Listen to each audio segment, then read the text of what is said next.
안녕하세요. 소프리짬뽕 알뜰세트입니다. 얼마 전 영철버거의 이영철 사장님이 고인이 되셨다는 안타까운 소식이 있었는데요. 그는 고대 앞에서 1,000원짜리 햄버거를 판매하여 매년 2천만원씩 고대에 장학금을 준 것으로 유명했는데, 궁금한 이야기 Y에서 이영철 사장님의 인터뷰를 했을 때 대출을 더 받아서 기부를 하고 뭔가가 내 꿈을 이룬다고 생각했다는 이야기를 하여 감동을 주기도 했습니다. 그런데 그에게 장학금을 받았던 졸업생 중 은행에 근무하는 한 직장인은 잠깐이라도 비추는 것도 그냥 부담스러워서 그렇다며 인터뷰를 거절하는데요. 장학금을 받은 다른 졸업생은 검사가 되었는데 역시 인터뷰를 거절했다고 합니다. 이런 반응을 본 이영철 사장님은 결국 눈물을 보이기도 했었는데요. 이번엔 이렇게 레전드가 된 배음 망덕들을 모아봤습니다. 그럼 한번 볼까요? 첫 번째는 의정부 오피스텔 아파트 화재 사건입니다. 10년 전인 2015년 의정부 오피스텔의 아파트에 화재가 났었을 때 소방 헬기까지 동원해 불을 진화한 적이 있었습니다. 결국 그렇게 불을 끌 수가 있었는데요. 총 5명의 사망자와 124명의 부상자가 발생했던 큰 사고이기도 했습니다. 화재의 원인은 주차장에 주차된 사륜 오토바이에서 불이 난 것으로 확인되었는데, 운전자가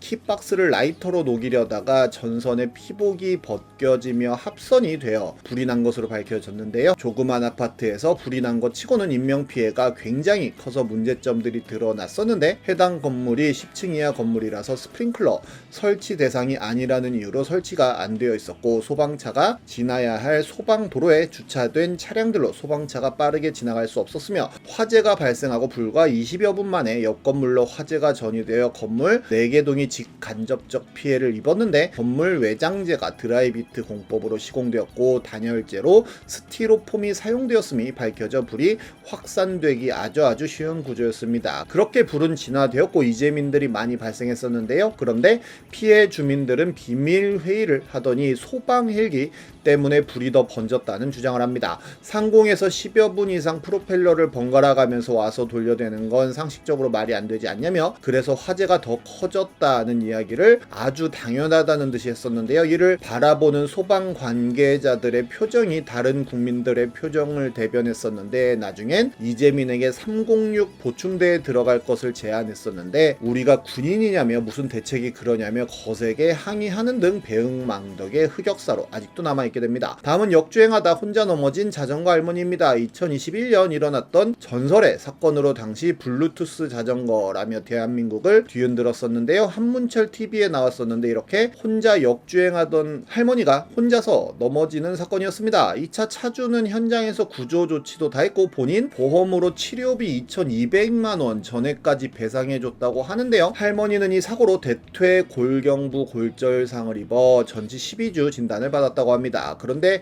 할머니 측이 검찰에 진정서도 넣었다며 형사처분받게 만들겠다는 등 과도한 합의금을 요구할 듯한 제스처를 보인다며 억울해 한문철 TV에 제보했었습니다. 한문철은 이 사건에 대해 이 사고가 본인과 무관하다는 것과 딜레마존이라는 것을 내세워 무죄를 주장해야 한다는 조언을 했었는데요. 많은 사람들이 블루투스 할머니 사건을 여기까지 알고 최종 사이다 결과는 어떻게 나왔는지 모르는 분들이 많은데, 결국 신호위반으로 기소 후 검찰은 금고 6월까지 구형하였으나 국민참여재판 결과 만장일치로 무죄가 나왔고 항소도 기각되었다고 하네요. 그렇게 자전거 측이 전액을 토해내야 되는 상황이 되어버렸는데요. 자전거 측에서 한문철까지 명예훼손으로 고발했지만 역시 패소당해서 비용은 자전거가 부담해야 했습니다. 역으로 자동차 측이 자전거 측에 소송해 자전거가 패소, 소송비 2천만원 전액 배상 및 치료비 전액 자가 처리 결과가 나와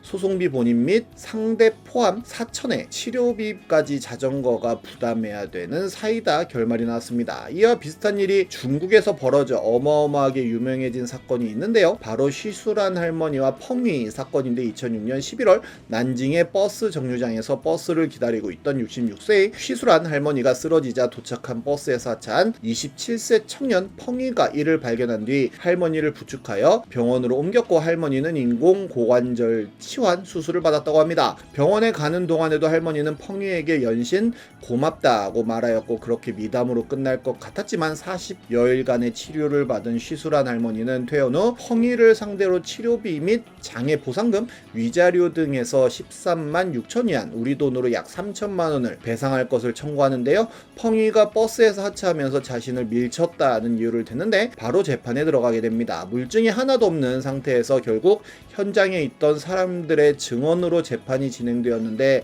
목격자였던 천얼추는 충돌 장면은 보지 못했지만 본인이 펑이를 향해 노인을 도와주세요 라고 외쳤다는 진술을 합니다. 결국 1심에서 왕하오 판사는 굉장히 높은 확률로 펑이가 쉬술안을 밀쳤을 것이라며 펑이의 가시를 인정해 4만 5천 위안을 배상할 것을 판결합니다. 펑이는 1심 판결에 항소하여 장쑤성 고등인민법원에 회부되었는데 양 당사자가 비공개 심리를 요청하였고 쉬술안 측이 소를 취하하고 조정을 하는 것으로 마무리 지었다는데요. 이 사건이 대대적으로 알려지면서 주변에 어려움에 처한 사람을 냉담하는 외관 문화가 중국에 성행하게 됩니다. 쓰러진 중국 노인이 주의 무관심으로 사망하기도 하였으며 9차례나 계속된 아이 납치에도 아무도 관심을 가지지 않아 충격을 주기도 했다네요. 이와 비슷한 사건은 중국에 은근 많기도 한데요. 2014년에는 광동성에서 쓰러진 노인을 40대 가장 우회이층이 병원에 데려다주고 병원비까지 내주었으나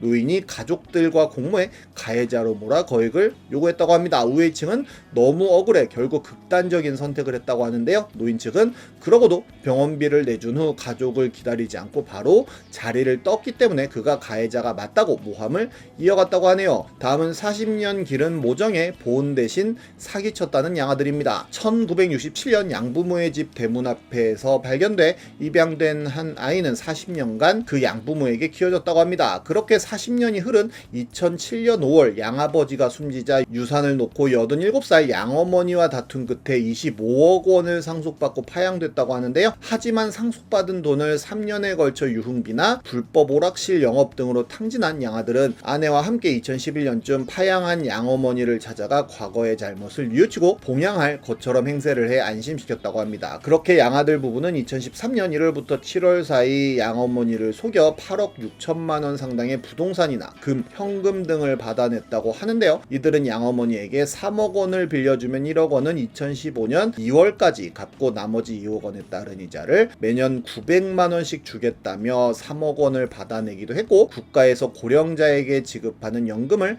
받게 해주려고 하는데 어머니 명의로 부동산이 있으면 연금을 받을 수 없다며 시가 3억짜리 집과 예금액 1억 8,600만 원에 대한 명의까지 넘겨받았다고 합니다. 게다가 양아들 부부는 양어머니가 시가 3천만 원에 달하는 금 120돈을 보관하는 것을 보고 금을 집에 놔두면 위험하다며 은행에 금고가 있으니 보관하고 금고 열쇠는 어머님이 보관하라고 속여 금까지 갈취했다고 하는데요. 범행 과정에서 이들 부부는 문맹인 양어머니가 문서를 읽을 수 없고 법률 용어를 잘 이해하지 못하는 점을 악용해 법원에 낼 서류가 있는데 도장만 찍으면 된다는 등의 말로 속인 것으로 드러났습니다. 결국 양어머니는 이들을 사기로 고소했고 검찰은 특정경제범죄 가중처벌법상 사기 혐의로 재판에 넘겼는데요. 그렇게 재판에 넘겨진 부부는 각각 징역 3년을 선고받았다고 하는데 재판부는 두 사람이 범죄 금액 중 1억 2천만 원을 돌려줬고 전과가 없는 점을 고려했다며 양형 배경을 설명했다고 하네요. 다음은 구토 후